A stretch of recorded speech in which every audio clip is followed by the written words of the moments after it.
Hi there, I'm Paige Brown. I'm mayor of the city of Gallatin, and we're here today with some great news about Gallatin. And that great news in a headline is 420 new jobs for our city. Here to tell us more about that is the person that does know all about it, Mr. James Fenton. James is the director of our Economic Development Agency. And so, James, tell me how those 420 jobs break down. Well, a good chunk of them come from existing industries, and that's what we're excited We about love when that. those existing companies expand. We've got Laminate Technologies, RC10, Axum, all out in the industrial center that are expanding out there, and then A&C Enterprises, who was over off of Belvedere, and they had space, but they've ended up taking the old R.R. Donnelly building, all 500,000 square feet, and are leasing that out there for their business Explain what out they there. do. So what they do is they get overstocks and returns from places like Amazon and various other places. Then they package them up and resell them. So it's So it's a warehousing tier- type situation. Right. And then what else? Distribution. And then we do have two new companies that have come, and actually both of them have moved up out of the Nashville area. Consulting companies, one's called Wood, and they're actually a part of a large conglomerate that's based in Aberdeen, Scotland. They've got their southeastern offices here in Gallatin now. They have about 200 employees, but about 20 of them will stay here, and then the rest of them will be in and out of the city. And the other one's called Power Consulting Associates, and they're also a consulting firm with about 200 employees, and they'll have 18 to 20 of them that are here until 109 gets finished, and then they've got some employees in Murfreesboro that'll be able to make the trip, a timely trip. They come Oh, well, up this interesting direction. that they're waiting on the construction of that road. You know, we're seeing the dynamic where communities are relocating, and certainly Gallatin's not trying to steal No. businesses from other parts of the area. But I think businesses are trying to address the needs of their employees, and so they're relocating to places where the employees aren't dealing with that same kind of commute, which is interesting. You know, it's a new dynamic for us. And part of it's that reverse commute. Coming up out of Nashville, it doesn't take near as long to get here as it does to drive in there. And they're running out of space in Nashville. It's affordable. And there's even more on the horizon.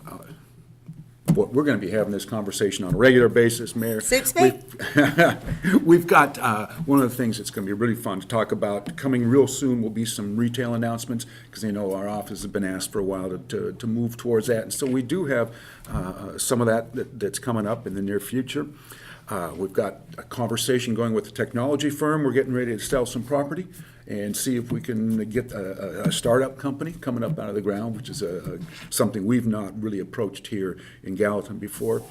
And then there are a couple of larger companies looking, maybe up to another 700 jobs that could be announced before the end of the year. So it's going to be a busy year. And these are good, better skilled jobs, and we're excited about that. We're very excited about our existing industries expanding. We think that is a great opportunity for those businesses, for our community, and it also speaks to our community being sustainable for the long term, that they continue to make investment here. And so we're grateful for that, and we're proud of that. We're very proud of it, and the manufacturing is expanding.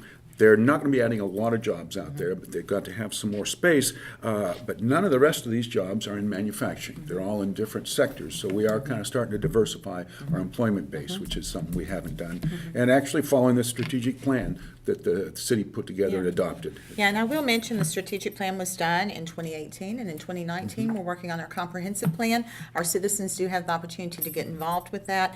But definitely, I do want to say yay on the retail, because as a native of Gallatin, that's probably the number one thing I hear is that people want retail and restaurants in Gallatin. Of course, a lot of people don't realize that there's a magic number population-wise, and then there's demographics to be considered, but Gallatin is getting there, and we're actually going to see the fruits of that growth here soon in our retail and restaurant sector, so we're very excited for that.